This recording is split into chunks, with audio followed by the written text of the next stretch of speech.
Bonjour à tous et bienvenue sur Chess.me. Alors aujourd'hui on va faire une nouvelle partie contre les internautes. Pour l'instant j'ai pas de défi donc je vais créer une partie. Ok, ça c'est plutôt bien. On peut peut-être monter à 1600. Et c'est parti. Donc du 15 plus 6, vous connaissez l'histoire, et couleur aléatoire. Voilà, j'attends un adversaire. Et la partie commence, j'ai les blancs contre Densi, qui est 17,50. Allez, on envoie D4. C'est parti. Les 4 C5, on en a déjà parlé. J'ai envie de tenter ici D4. Sorte de sicilienne. Alors, je ne sais plus exactement quelle partie j'ai joué. Mais sicilienne pas forcément avantageuse. Et donc, la bonne case pour la dame ici, si je ne m'abuse, c'est D3. Je suis pas sûr de me souvenir, donc je vais prendre le temps de vérifier, mais c'est ça. On ne veut pas revenir en D1, on ne veut pas bloquer le fou C1, donc on va la mettre en D3. Il y a une petite attaque possible ici qui peut encore gagner un temps, mais le cavalier bougerait aussi. Alors cette variante, cette sorte de sicilienne, à noter ici que sur C prend D4, si vous aimez le Smith Mora, vous pouvez le jouer aussi.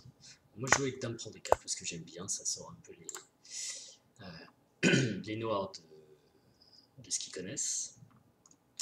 Et on va défendre le pion qui est attaqué, ça c'est important.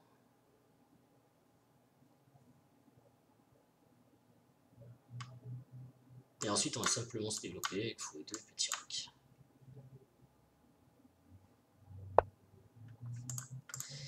Je pense qu'ici il est en train de jouer pour fou B4.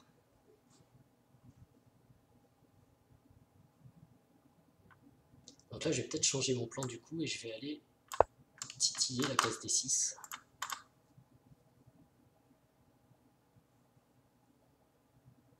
Parce qu'il y a un trou en D6. Et la partie que j'avais jouée, qui doit être en ligne, c'était joué aussi comme ça. Et là, ce qui peut être intéressant, c'est que je vais peut-être pouvoir le jouer grand roc.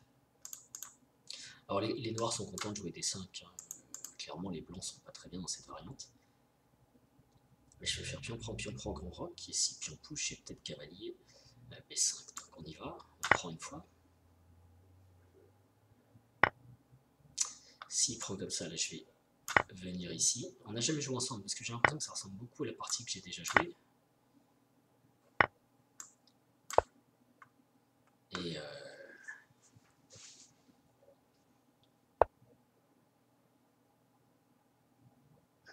ok, maintenant il y a une finale avec un pion isolé quand même qui est un petit peu gênante pour les noirs. Alors je peux jouer fou B5. Mais je vais peut-être l'aider à jouer A6 et B5, là c'est ce qu'il a peut-être envie de faire. A6 et B5.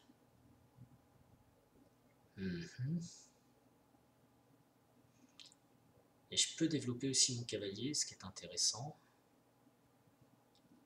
pour essayer de gagner la paire de fous en fait.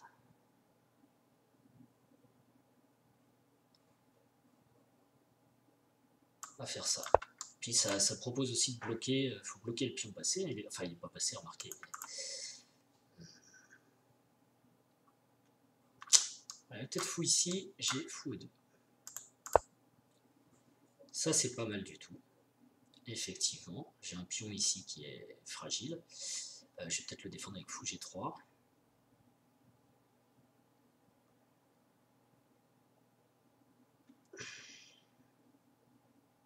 Et j'ai aussi tour D2, mais attention à la surcharge.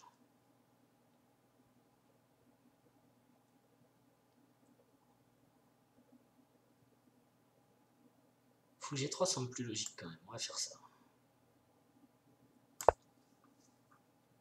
C'est un bon coup, je pense, fou C5.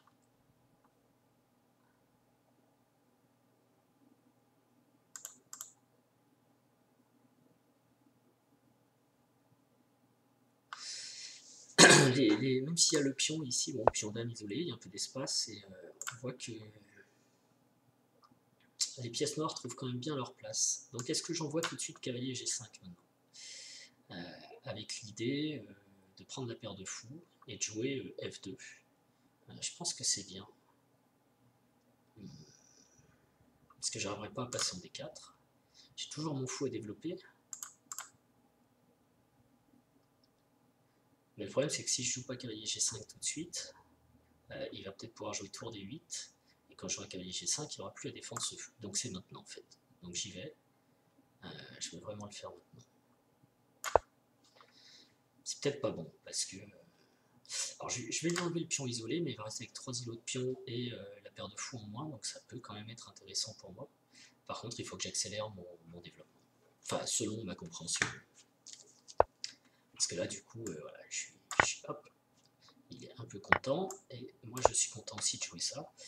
Il y a fou échec ici, ça ne va pas être trop grave, et je vais avoir la paire de fous. Paire de fous, plus quand même une meilleure structure de pion. Il peut faire un pion passé comme ça, mais ce pion passé serait isolé. Donc on va voir. Il faut vraiment que j'arrive à faire jouer ma paire de fous, ce qui n'est pas forcément évident sur des coups comme fou D3, il y a cavalier B4, fou G6, mais le fou peut être chassé peut-être avec le tour F6. Ce qui est intéressant avec la paire de fous et le roi ouvert, c'est qu'il y aura peut-être aussi des fourchettes. Ok, donc là il veut se lancer dans une attaque, par contre il me donne cette case, enfin il me la donne. Ça peut être intéressant là, de jouer à A4 et... Ce qu'il y a, c'est qu'il prendrait lui la case B4 que j'ai pas envie de lui donner. Donc je préfère l'arrêter avec B3. Et A3, pardon. Que je vais d'ailleurs jouer tout de suite, ça me permettra de jouer fou D3. Peut-être je fais une erreur, hein, mais j'avais peur de A4. Cavalier B4 et bon, c'est embêtant de déloger ce cavalier. J'essaie de défendre déjà les cases qui sont dans mon camp avant d'aller chercher celles qui sont dans le sien. Ce fou est très embêtant en blitz parce que il va vouloir monter une attaque en fait, peut-être comme ça, et il va être tenté à un moment ou à un autre de jouer tour B8. C'est bête, mais c'est une gaffe qui apparaît souvent, parce que le fou n'est pas forcément... Il est hors jeu, il s'est oublié là-bas, mais en fait il a un rôle intéressant. Donc moi pour avancer, mon prochain coup c'est fou D3, tour E1. Mais avant de penser à moi, il faut que je regarde ce qu'il veut faire. Et là, je pense qu'il veut jouer cavalier D4 et commencer à m'embêter sur C2. En même temps, fou D3 défend C2. Donc ça, c'est un coup intéressant. Je vais le jouer. Si je joue fou D3, il peut peut-être jouer E5, tour E1, et il n'y a pas E4. Donc c'est pas mal.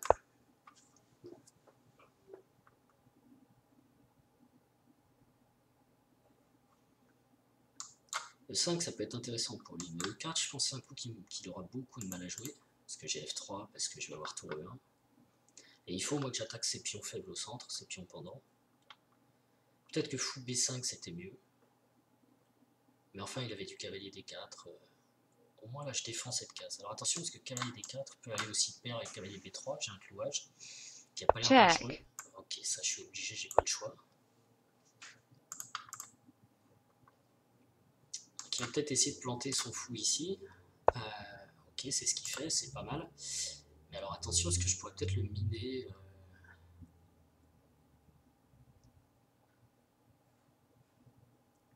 Je vais peut-être avoir des coups comme fou D6, fou C5.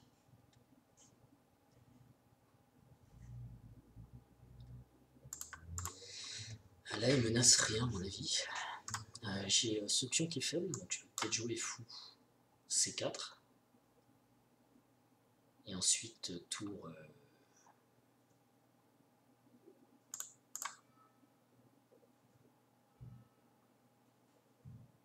Mais mon fou peut être bien aussi ici, je suis pas sûr. Je vais jouer la tour en E1, il faudra qu'elle vienne en E1 de toute façon.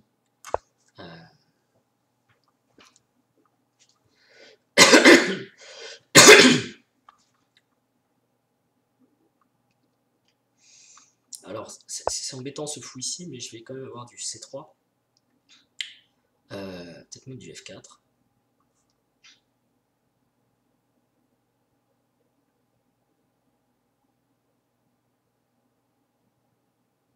Là tout de suite j'ai fou E4. Ça m'a l'air actif fou E4, hein, donc je vais peut-être pas m'en priver. Surtout que je vois pas de meilleure idée pour l'instant.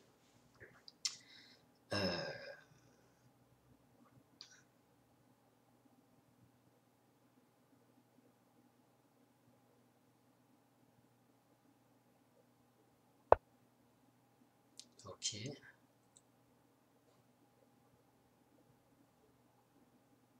Faudrait que j'arrive à trouver une arnaque après. Alors est-ce que ma tour peut devenir active comme ça? C'est intéressant ça. Ça pourrait.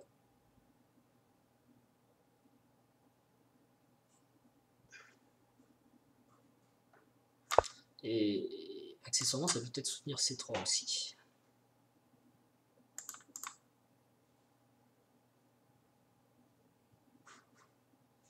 Je suis embêté avec ce fou là, j'aurais peut-être pas dû le laisser rentrer là. Donc je vais tenter des arnaques tactiques. Bon, j'essaye aussi d'activer mes pièces. Donc à base de C3, peut-être à base de clouage ici en prenant en E3 à un moment ou un autre.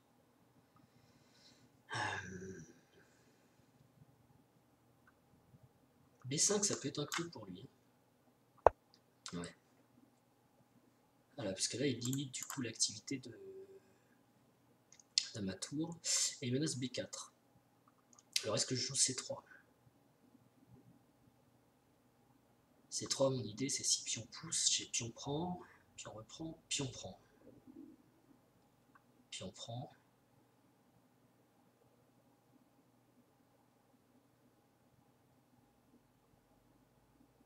Alors, j'ai peut-être fou prend, tour prend, F4. Est-ce que si pion prend, je vais avoir fou prend, tour prend. Ça m'a l'air tendu, ça de donner la paire de fous, mais regarde. Fou C6, tour C6. Ok. À partir de là, F4. Si je joue tour E6, je peux faire pion prend, ça va pas du tout. Donc il faut mieux qu'il prenne, je pense. Et sur pion prend, évidemment, j'ai fou prend. Parce que sa tour est clouée. Donc après, je joue tour E6. Mais du coup, j'ai un petit peu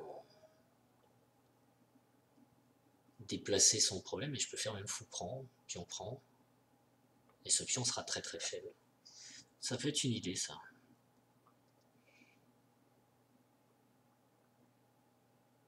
Si je joue F4 tout de suite, ça marche pas. Hein. F4, fou prend. Bon, allez, je vais faire ça. Fou prend, tour prend, F4. Alors, sur F4, par contre, il faut que je regarde. Il y a aussi E4. Très embêtant, je l'avais pas vu. Ouf, je suis passé pas loin de correctionnel.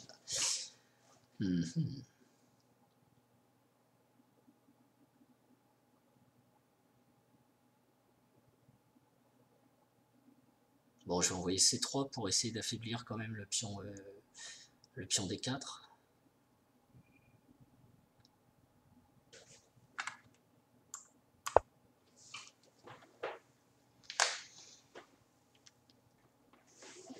Alors attention, si pion prend, c'est presque pion prend qui est obligé, parce que... Non, il peut pas faire pion prend, sinon je prends le fou. Parce que j'allais dire tour prend, fou ici, mais bon, pion prend n'est pas possible, il y a le fou qui en vient.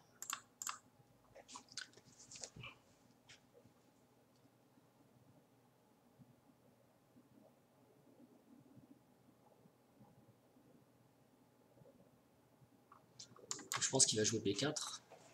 Sur B4, je peux peut-être prendre une fois.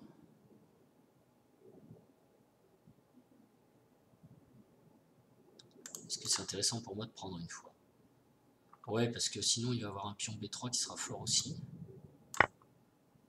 Pion prend. Faire attention à ne pas se faire mater ici. Ça peut arriver vite. Ensuite, je prends là.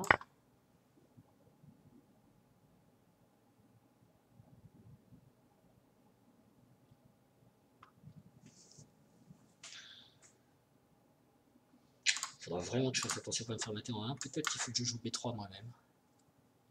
Ça peut être une idée B3 pour donner de l'oxygène à mon roi. Mais bon, ça donne la case C3, c'est embêtant.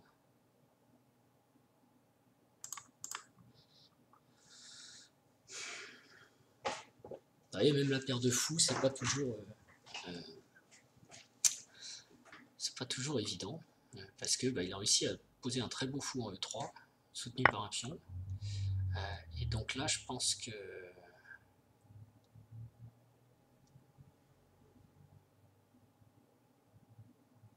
C'est dommage, il y a des combinaisons avec des découvertes.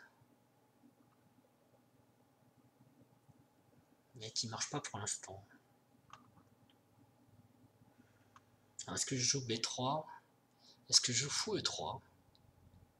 C'est intéressant, fou E3.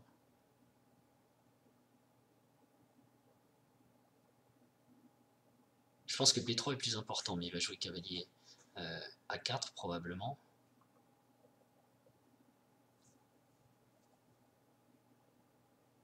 Puisque cavalier E5, ça m'a pas l'air très gênant. Je suis quand même bien serré. Hein.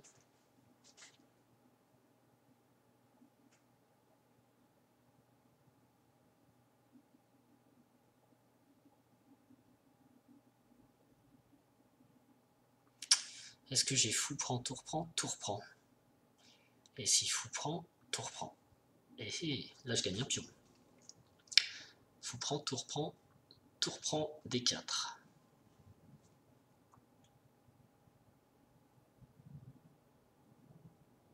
Ouais, son fou est cloué. Et s'il trouve un endroit, de toute façon s'il le bouge, je sors. Et s'il n'a pas d'échec avec sa tour. Donc ça a l'air de marcher. Fou prend. De toute façon il est obligé de prendre. Et tour prend. Et après ça, il va peut-être jouer tour C8. Mais grâce à ma tour E1, je me fais pas mater. Et je menace de prendre ici.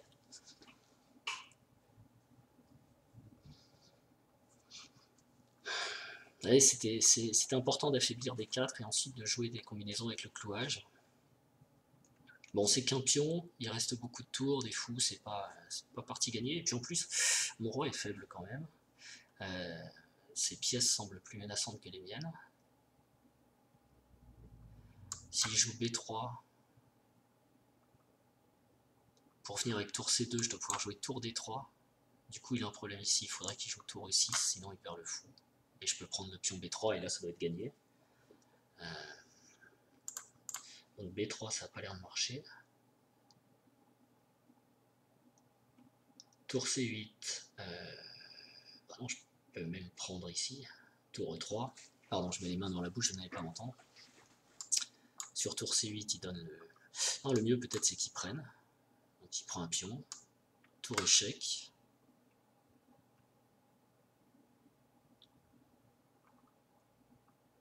Il faut que son roi bouge.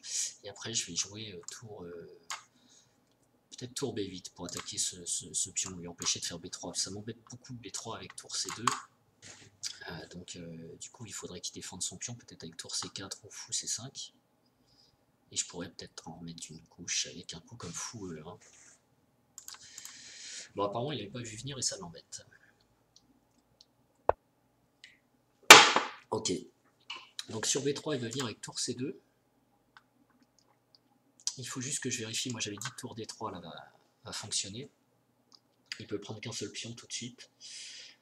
Si le fou s'en va, c'est toujours pareil, je prends sa tour.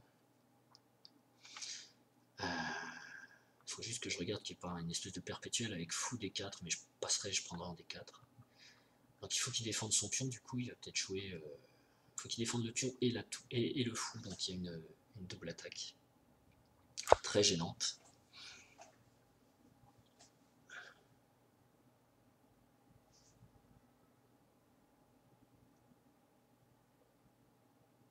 Parce que là il ne peut plus bouger son fou, parce que sinon il perd la tour. Et le fou est attaqué, donc je ne vois que tour E6, qui indique en gros que B3 a été une perte de temps, et je peux peut-être même encore venir chercher du matériel en jouant fou F2 du coup. Là il est très mal. Alors, B3 c'était sûrement une grosse erreur. Il fallait régler le problème du clouage. Et chercher du contre-jeu avec tour C2. Malheureusement, une fois que je prends une pièce, c'est une pièce de plus quand même. Je prends en plus le... Sur tour C2, je peux peut-être même faire carrément tour prend... Non, c'est pas la peine, il faut prendre le fou. J'allais dire tour prend B3, tour C2, tour B3, pour attaquer la tour. Mais il peut laisser peut-être la tour en prise. Et... Voilà, donc il faut qu'il vienne défendre, c'est ce qu'on disait. Et là, moi j'ai deux options. Je peux prendre le pion, rester en statu quo, ou comme le fou peut pas se sauver en défendant la tour pour l'instant, je peux même jouer fou F2. qui menace de gagner rien du tout. Je dis rien du tout parce qu'il fou prend F2 et c'est fini. Ok, donc je vais pas faire n'importe quoi. Je vais prendre le pion B3.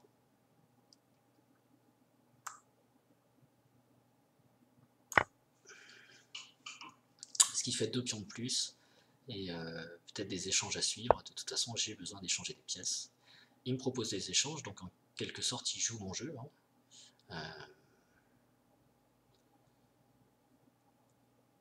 Qu'est-ce que je prends une fois? Après ça, je peux faire échec. Le seul truc qu'il va vouloir faire, c'est rentrer ici pour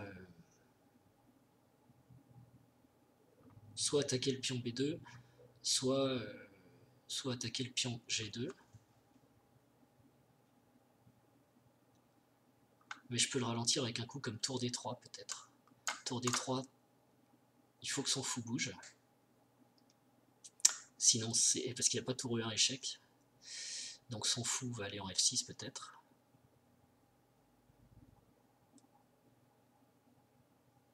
Et ensuite j'ai tour D2 qui tient tout, je suis tranquille.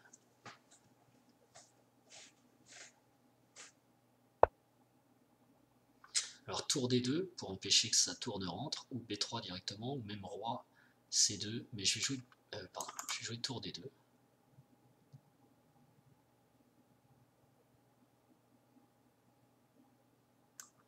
Pour défendre. Après je vais vouloir avancer ça, ça va être un peu dur parce qu'il a sûrement joué tour B6. Mais je peux jouer tranquillement fou F2. Ah, il joue pas tour B6. Alors je peux peut-être jouer fou F2 suivi de B4.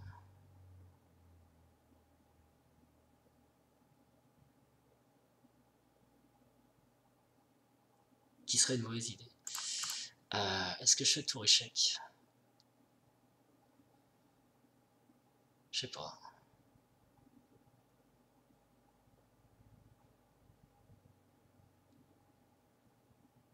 J'aime pas du tout son fou sur cette grande diagonale, je vais essayer de le contester quand même. Il me gêne en fait. Il m'empêche de sortir. Je pense que la finale de tour sera plus facile à jouer avec 2 pions d'avance. Mais son fou me gêne. Je vais faire attention à mon roi, pas trop le bouger parce qu'il y aurait vite des clouages embêtants. Avec perte de matériel.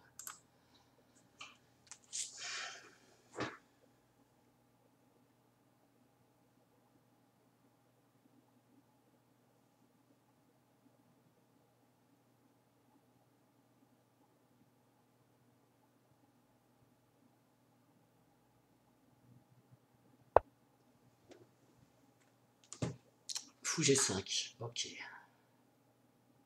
Donc là, je peux peut-être faire échec avec la tour, et ensuite mettre mon fou en D4. Mais c'est pas forcément malin.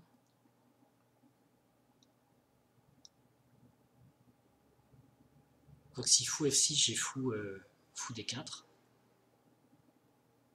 Je préfère garder quand même les cases E2 et E1 sous contrôle, pour pas que sa tour rentre. C'est vraiment ce que je préfère faire. Ok, il veut rentrer là. Mais là, par contre, ça va moins me gêner.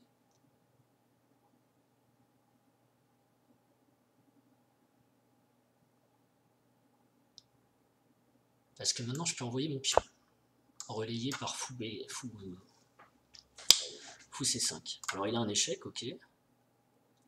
Je vais sûrement faire roi A2 pour éviter le fou F6 échec. Check.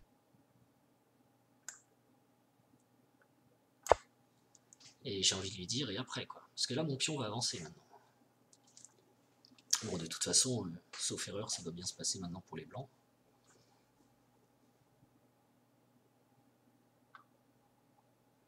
C'est sûr que le fou et la tour peuvent être dangereux, mais comme mon pion a avancé, maintenant j'ai plein de cases blanches pour me sauver, et le roi se fera pas enfermer. D'ailleurs, je vais essayer de tout mettre sur case blanche, à 3, lui je vais le mettre là, et puis on va avancer. Ok, donc il menace de faire tour échec. Mais je vais peut-être même monter directement mon roi en C4. Je pense que ce sera encore plus efficace parce qu'il va aider à centraliser le roi en finale. Échec ici, roi ici. Et le fou contribue aussi à la défense parce qu'il tient des cases centrales, des cases noires aussi, Check. sur une diagonale importante. Donc ça se passe bien.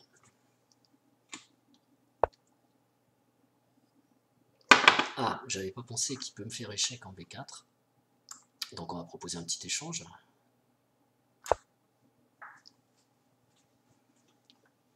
Qui ne devrait pas... Victory. Ok, il abandonne parce que de toute façon, il va pas pouvoir arrêter ce pion. Et... Ok. Donc bah, une partie assez sympa, vous voyez, toujours sur cette petite ouverture curieuse là, qui peut surprendre son monde, mais qui est inférieure hein, pour les blancs. Toutefois, on arrive quand on arrive dans une partie plus ou moins équilibrée, et les noirs sont pas dans leur schéma habituel, ils ont tendance à s'exciter. Pousser des 5, je pense que c'est pas mauvais d'ailleurs, mais voilà, on voit que ça joue. Ça fait 2 fois que je la joue en tout cas, bon, face à des adversaires qui sont un petit peu plus faibles, et ça me fait, bah, j'ai gagné les parties, donc c'est pas plus mal. Et on arrive à 19,86 en route vers les 2000 sur Lichess. Voilà. Bah, je vous remercie de suivre la chaîne, et n'oubliez pas de mettre des likes, parce que ça fait plaisir, des commentaires, et de vous abonner, surtout, euh, et de parler de la chaîne autour de vous pour que des gens s'abonnent. Et je vous dis à très bientôt pour de nouveaux posts autour des échecs. Ciao.